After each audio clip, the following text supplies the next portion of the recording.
whatever that was.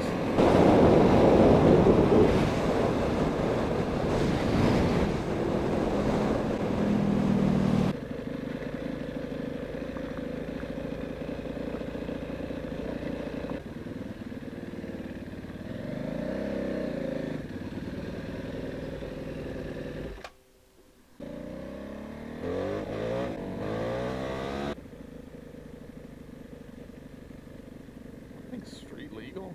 What the heck? That's got a blue plate on it. It's been 2 weeks since I've been able to ride this bike. That is 2 weeks too long. And I've definitely been feeling the stress, man. When you don't get on your motorcycle for a couple weeks, you definitely, at the end of that 2 weeks, man, you feel that stress building up and overflowing. You're like, you can't focus on anything. You're just tired, fatigued. You want to sleep, but you can't. Your mind's going on about stupid things that don't matter. Things that you can't change. Like this guy going all slow. You start making mistakes. This week I was going out to Connecticut for a load. But by the time I got back to the plant to load up, the load wasn't ready. So unfortunately it wouldn't be ready for another couple of hours. So I had to take another 10-hour break in the middle of the day, in the middle of my shift. And basically what that means is you have to try and get to sleep having been only up for 8 hours.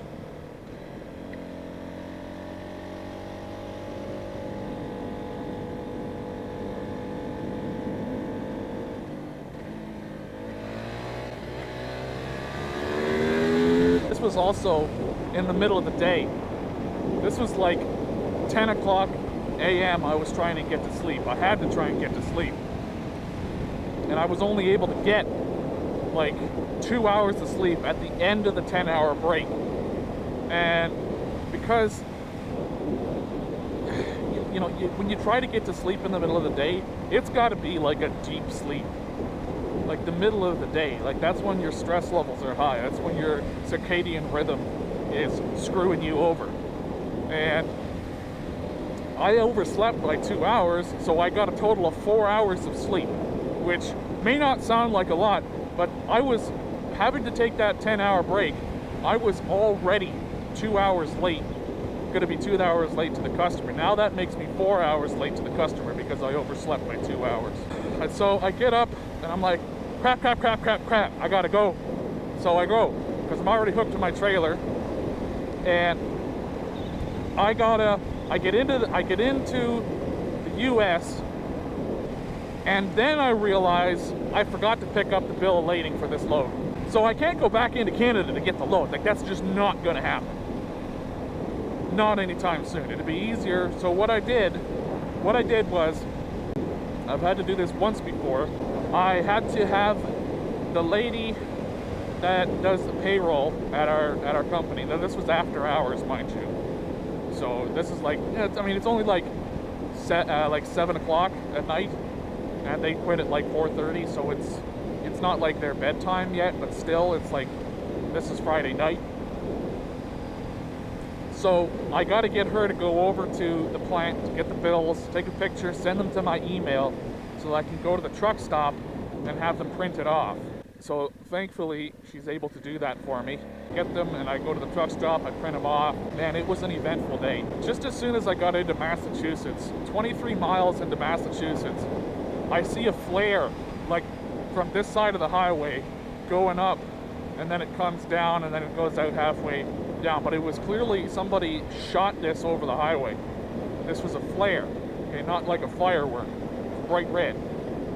And typically you don't want to see a flare and not do anything about it, because then you're an asshole. Because that could be somebody that is lost or injured and needs help, because that's what flares are for. So I phoned the police and make a report. Hopefully they did end up sending somebody out. I don't know, you never know these days whether they're going to do anything about something or not. Anyway, that's about all I could do. So I make it to the customer. Now I'm 5 hours late, just because of the way it worked out with trying to trying to get those bills printed off, but it's the way it works.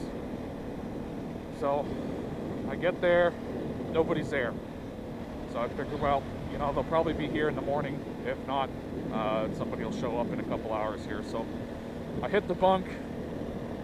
4 hours go by, or 3 hours rather, and somebody knocks on my door. We're good to go. All right, back up, get in, unload, get out, finish the rest of that 10-hour break now, because I can't just travel all the way back again, because I wouldn't have the hours for that. So do that, get up, go to the truck stop, get some food, and then go home. So I was a complete day of just messing around. Lots of yuppies in this town. Meanwhile, too, like this week, just before this all happened too, I got to another customer. I was unloading at another customer, and at this one, they have a 5-inch inlet for the product that I have to hook my hose up to, and this is a 3-inch hose that I have to hook up to it. So I have to use a 3 to 5 adapter. Now this isn't a big deal, you know, just put the adapter on, you're good to go. Only, there were a lot of wasps out that day. So what I'd done was I put this 3-inch plug that was into the end of the hose in the end of this adapter. Then I go around, do my business, unlock everything else, hook this hose up, start unloading, get finished unloading, packing up, I realize I'm a 3-inch plug short. That 3-inch plug is now somewhere in the tank of the customers. And their tank is welded stainless steel. So we're not getting that thing anytime soon. I had told them, because I was wondering if they had like a particle filter or something like this to see if it was collected in that. But I mean, the load unloaded, it unloaded perfectly fine. So obviously this 3-inch spacer or 3-inch plug went all the way through that 5-inch line. So I mean, it wasn't a huge deal because it wasn't going to hurt anything in their tank. We're just down a plug, which, you know, who cares? Just get another one. But yeah, so I mean, it's kind of embarrassing, but at least it didn't get. At least I'm thankful that it didn't get stuck in the line, which would have been really bad. Because now I would have been halfway near to fired, because my company then would have probably been liable for replacing that customer's in pipe. What is going on here today? Everybody's out here. Ride your motorcycle, de-stress, get it out of your system, get that buildup of cortisol and the phlegm, and just hack it all out, man. You start making mistakes otherwise. It'll start costing you money. You gotta have some kind of outlet.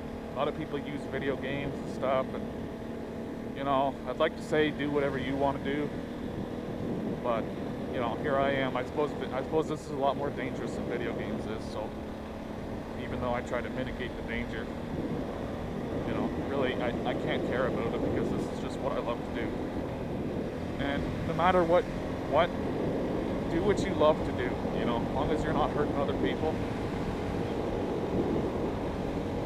Don't let anybody else tell you, you can't do that, it's dangerous, or I don't want you doing that because I don't want you to get hurt, or I don't want you to waste your time playing video games, or I don't want you, like, don't let other people tell you what to do. You gotta live your life. And I know that's like basic bitch, like, advice. Boy, that guy's just catching up now. That's crazy. I passed him like at the start of this road, and I went all through town. I'm not really a fan of BMW bikes, and especially not adventure bikes. But I have to say, if I was gonna ever get an adventure bike, I would probably get a GS. Just because I know, well, that's what most of the real riders use. That and like KTM.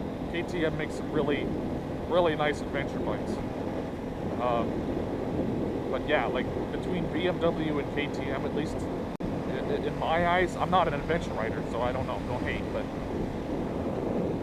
yeah, probably between BMW and KTM. They're pretty much both German companies anyway, both. One's Austrian, but is BMW Austrian too? I don't think they are. No, they're Bavarian, that's what the B stands for. Yeah, Bavarian, I think that stands for Bavarian Motor Works. So I'm pretty sure that's like central southern Germany. I don't know. I'm not German. I don't know. I'm halfway around the world.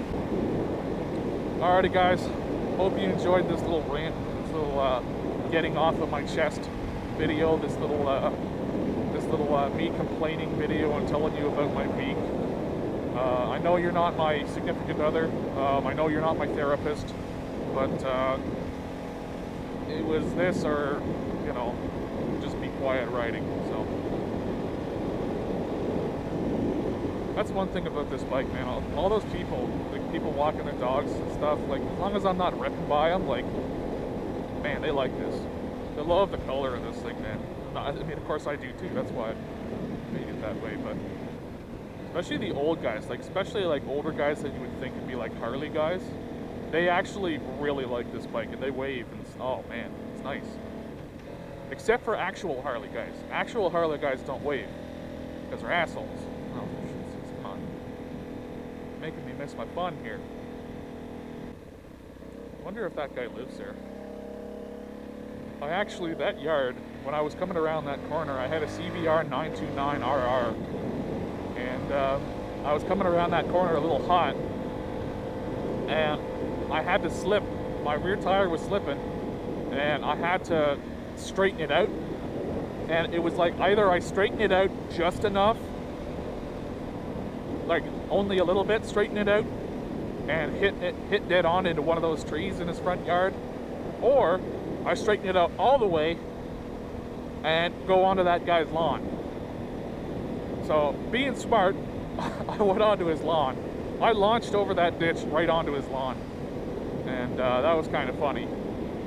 Thankfully, I didn't crash it, so I just kind of launched right onto his lawn with those slick tires, and then quickly went out of his driveway. Anyway, yeah, thanks guys for watching. I'm not going to tell you what to do, because, you know, you be you. That's my motto.